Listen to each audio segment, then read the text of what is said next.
মাননীয় মুখ্যমন্ত্ৰী মহোদয়লৈ যোৱাকালি যি কেবিনেটত সিদ্ধান্ত হ'ল আমাৰ অংগনবাড়ী কৰ্মী আৰু সহায়িকাসকলৰ মাননীৰ বিভাগত পুনৰ বিবেচনা কৰিবৰ বাবে আজি আপোনালোকৰ মাধ্যমেৰে মাননীয় মুখ্যমন্ত্ৰী মহোদয়লৈ কাটৰভাৱে আমি অনুৰোধ জনাইছোঁ। তেখেতলোকে আমাৰ প্ৰত্যেকগৰাকী কৰ্মী আৰু সহায়িকাৰ কথা অকণমান চিন্তা কৰক। আমাৰ যি কামৰ উচিত এটা মাননি দিয়াৰ ব্যৱস্থা কৰক। আমাৰ বিশ্বাস আছে আমাৰ মাননীয় মুখ্যমন্ত্ৰী মহোদয়ে আমাৰ যি এই অনুৰোধ যেন তেওঁ ৰক্ষা কৰে আৰু আমাক এটা খুব উচিত মাননি দি আমাক কৃতাৰ্থ কৰে। আগতে আমাৰ মাননি ৬,৫০০ টকা আছিলে আৰু এতিয়া অসম চৰকাৰে ১৫০০ টকা এটা বৃদ্ধি কৰিছে। ১৫০০ টকা বৃদ্ধি কৰি এতিয়া আমাৰ ৮,০০০ টকা হৈছে আৰু সহায়িকাসকলৰ আগতে ৩,২৫০ টকা আছিলে আৰু তেখেতলোকৰ কাৰণে ৭৫০ টকা এটা মাননি বৃদ্ধি কৰি বৰ্তমান ৪,০০০ টকা কৰিছে। আৰু এইখিনিতে এটা কথা জনাওঁ, আমাৰ অসম চৰকাৰে কিন্তু আগৰ পৰা মাত্ৰ আমাৰ মাননি ২,০০০ টকাহে দিছিলে আৰু এতিয়া বাকীখিনি আপুনি চেণ্ট্ৰেল গভৰ্ণমেণ্টৰ পৰা ৪,৫০০ টকা আমাক দি আছিলে। মুখ্যমন্ত্ৰী মহোদয়লৈ এই পবিত্ৰ দল প্ৰাংগণৰ পৰা অনুৰোধ কৰিছোঁ যে যোৱাকালি কেবিনেটত যি সিদ্ধান্ত ল'লে আমাৰ ১৫০০ টকা অংগনবাড়ী কৰ্মী সহায়িকাৰ ৭৫০ টকা আৰু ১৫০০ টকা বৃদ্ধিৰ যি সিদ্ধান্ত ল'লে সেই সিদ্ধান্তটো আকৌ অলপ বৃদ্ধি কৰিব পাৰি নেকি সেয়ে যেন বিবেচনা কৰি চায়। এই সাম্প্ৰতিক সময়ত এই সমস্যাটো দি চলিবলৈ আমাৰ বহুত কষ্ট হয় আৰু আমাৰ অংগনবাড়ী কৰ্মী সহায়িকৰ কামৰ কোনো অন্ত নাই। গতিকে সাম্প্ৰতিক পৰিস্থিতিৰ লগত মিলি চলিবৰ কাৰণে যদি আমাৰ মাননিটো আৰু অলপ বৃদ্ধি হয় তেতিয়াহ'লে আমি নথৈ আনন্দিত হ'ম। আৰু এই মঞ্চৰ পৰা এইখিনিৰ পৰাই আপোনালোকৰ যোগেদি আমি জনাব বিচাৰিছোঁ মুখ্যমন্ত্ৰী মহোদয় যে মহোদয় আপুনি কিবা এটা কৰি আমাৰ মাননি বৃদ্ধিৰ ব্যৱস্থা কৰক। আমি গোটেই অসমৰ অংগনবাড়ী সুখী হ'ম আৰু আমি সদায় আপোনাৰ লগত থাকিম। মাননীয় মুখ্যমন্ত্ৰী মহোদয়লৈ যোৱাকালি যি কেবিনেটত সিদ্ধান্ত হ'ল আমাৰ অংগনবাড়ী কৰ্মী আৰু সহায়িকাসকলৰ মাননিৰ বিভাগত পুনৰ বিবেচনা কৰিবৰ বাবে আজি আপোনালোকৰ মাধ্যমেৰে মাননীয় মুখ্যমন্ত্ৰী মহোদয়লৈ কাটৰভাৱে আমি অনুৰোধ জনাইছোঁ। তেখেতলোকে আমাৰ প্ৰত্যেকগৰাকী কৰ্মী আৰু সহায়িকাৰ কথা অকণমান চিন্তা কৰক। আমাৰ যি কামৰ উচিত এটা মাননি দিয়াৰ ব্যৱস্থা কৰক। আমাৰ বিশ্বাস আছে আমাৰ মাননীয় মুখ্যমন্ত্ৰী মহোদয়ে আমাৰ যি এই অনুৰোধ যেন তেওঁ ৰক্ষা কৰে আৰু আমাক এটা খুব উচিত মাননি দি আমাক কৃতাৰ্থ কৰে।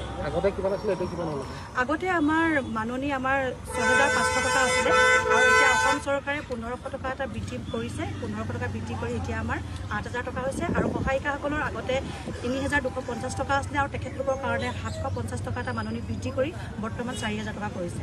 আৰু এইখিনিতে এটা কথা জনাওঁ, আমাৰ অসম চৰকাৰে কিন্তু আগৰ পৰা মাত্ৰ আমাৰ মাননি ২,০০০ টকাহে দিছিলে আৰু এতিয়া বাকীখিনি আপুনি চেণ্ট্ৰেল গভৰ্ণমেণ্টৰ পৰা ৪,৫০০ টকা আমাক দি আছিলে। মুখ্যমন্ত্ৰী মহোদয়লৈ এই পবিত্ৰ দল প্ৰাংগণৰ পৰা অনুৰোধ কৰিছোঁ যে যোৱাকালি কেবিনেটত যি সিদ্ধান্ত ল'লে আমাৰ ১৫০০ টকা অংগনবাড়ী কৰ্মী সহায়িকাৰ ৭৫০ টকা আৰু ১৫০০ টকা বৃদ্ধিৰ যি সিদ্ধান্ত ল'লে সেই সিদ্ধান্তটো আকৌ অলপ বৃদ্ধি কৰিব পাৰি নেকি সেয়ে যেন বিবেচনা কৰি চায়। এই সাম্প্ৰতিক সময়ত এই সমস্যাটো দি চলিবলৈ আমাৰ বহুত কষ্ট হয় আৰু আমাৰ অংগনবাড়ী কৰ্মী সহায়িকৰ কামৰ কোনো অন্ত নাই। গতিকে সাম্প্ৰতিক পৰিস্থিতিৰ লগত মিলি চলিবৰ কাৰণে যদি আমাৰ মাননিটো আৰু অলপ বৃদ্ধি হয় তেতিয়াহ'লে আমি নথৈ আনন্দিত হ'ম। আৰু এই মঞ্চৰ পৰা এইখিনিৰ পৰাই আপোনালোকৰ যোগেদি আমি জনাব বিচাৰিছোঁ মুখ্যমন্ত্ৰী মহোদয় যে মহোদয় আপুনি কিবা এটা কৰি আমাৰ মাননি বৃদ্ধিৰ ব্যৱস্থা কৰক। আমি গোটেই অসমৰ অংগনবাড়ী সুখী হ'ম আৰু আমি সদায় আপোনাৰ লগত থাকিম। মাননীয় মুখ্যমন্ত্ৰী মহোদয়লৈ যোৱাকালি যি কেবিনেটত সিদ্ধান্ত হ'ল আমাৰ অংগনবাড়ী কৰ্মী আৰু সহায়িকাসকলৰ মাননিৰ বিভাগত পুনৰ বিবেচনা কৰিবৰ বাবে আজি আপোনালোকৰ মাধ্যমেৰে মাননীয় মুখ্যমন্ত্ৰী মহোদয়লৈ কাটৰভাৱে আমি অনুৰোধ জনাইছোঁ। তেখেতলোকে আমাৰ প্ৰত্যেকগৰাকী কৰ্মী আৰু সহায়িকাৰ কথা অকণমান চিন্তা কৰক। আমাৰ যি কামৰ উচিত এটা মাননি দিয়াৰ ব্যৱস্থা কৰক। আমাৰ বিশ্বাস আছে আমাৰ মাননীয় মুখ্যমন্ত্ৰী মহোদয়ে আমাৰ যি এই অনুৰোধ যেন তেওঁ ৰক্ষা কৰে আৰু আমাক এটা খুব উচিত মাননি দি আমাক কৃতাৰ্থ কৰে। আগতে আমাৰ মাননি ৬,৫০০ টকা আছিলে আৰু এতিয়া অসম চৰকাৰে ১৫০০ টকা এটা বৃদ্ধি কৰিছে। ১৫০০ টকা বৃদ্ধি কৰি এতিয়া আমাৰ ৮,০০০ টকা হৈছে আৰু সহায়িকাসকলৰ আগতে ৩,২৫০ টকা আছিলে আৰু তেখেতলোকৰ কাৰণে ৭৫০ টকা এটা মাননি বৃদ্ধি কৰি বৰ্তমান ৪,০০০ টকা কৰিছে। আৰু এইখিনিতে এটা কথা জনাওঁ, আমাৰ অসম চৰকাৰে কিন্তু আগৰ পৰা মাত্ৰ আমাৰ মাননি ২,০০০ টকাহে দিছিলে আৰু এতিয়া বাকীখিনি আপুনি চেণ্ট্ৰেল গভৰ্ণমেণ্টৰ পৰা ৪,৫০০ টকা আমাক দি আছিলে। মুখ্যমন্ত্ৰী মহোদয়লৈ এই পবিত্ৰ দৌল প্ৰাংগণৰ পৰা অনুৰোধ কৰিছোঁ যে যোৱাকালি কেবিনেটত যি সিদ্ধান্ত ল'লে আমাৰ 1500 টকা অংগনবাড়ী কৰ্মী সহায়িকাৰ 750 টকা আৰু 1500 টকা বৃদ্ধিৰ যি সিদ্ধান্ত ল'লে সেই সিদ্ধান্তটো আকৌ অলপ বৃদ্ধি কৰিব পাৰি নেকি সেয়ে যেন বিবেচনা কৰি চাই। এই সাম্প্ৰতিক সময়ত এই পইচাটো দি চলিবলৈ আমাৰ বহুত কষ্ট হয় আৰু আমাৰ অংগনবাড়ী কৰ্মী সহায়িকৰ কামৰ কোনো অন্ত নাই।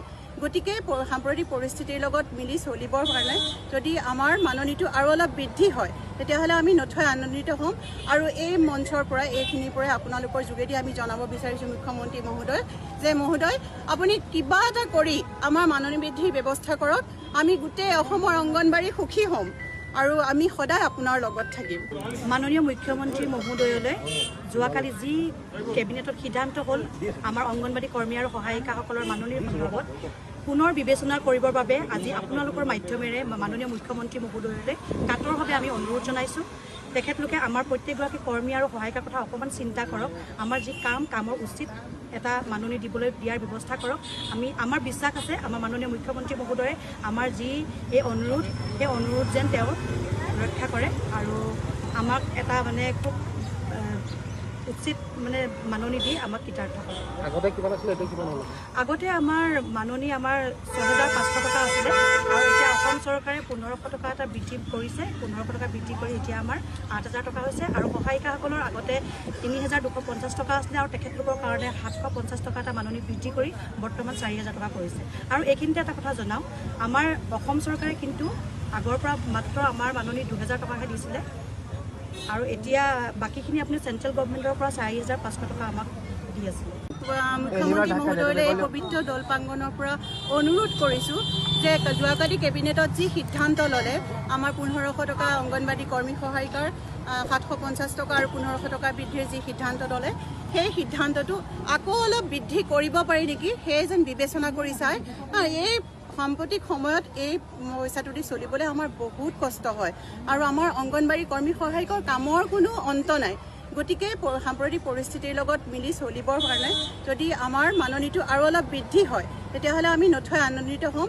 আৰু এই মঞ্চৰ পৰা এইখিনিৰ পৰাই আপোনালোকৰ যোগেদি আমি জনাব বিচাৰিছোঁ মুখ্যমন্ত্ৰী মহোদয় যে মহোদয় আপুনি কিবা এটা কৰি আমাৰ মাননি বৃদ্ধিৰ ব্যৱস্থা কৰক। আমি গোটেই অসমৰ অংগনবাড়ী সুখী হ'ম আৰু আমি সদায় আপোনাৰ লগত থাকিম।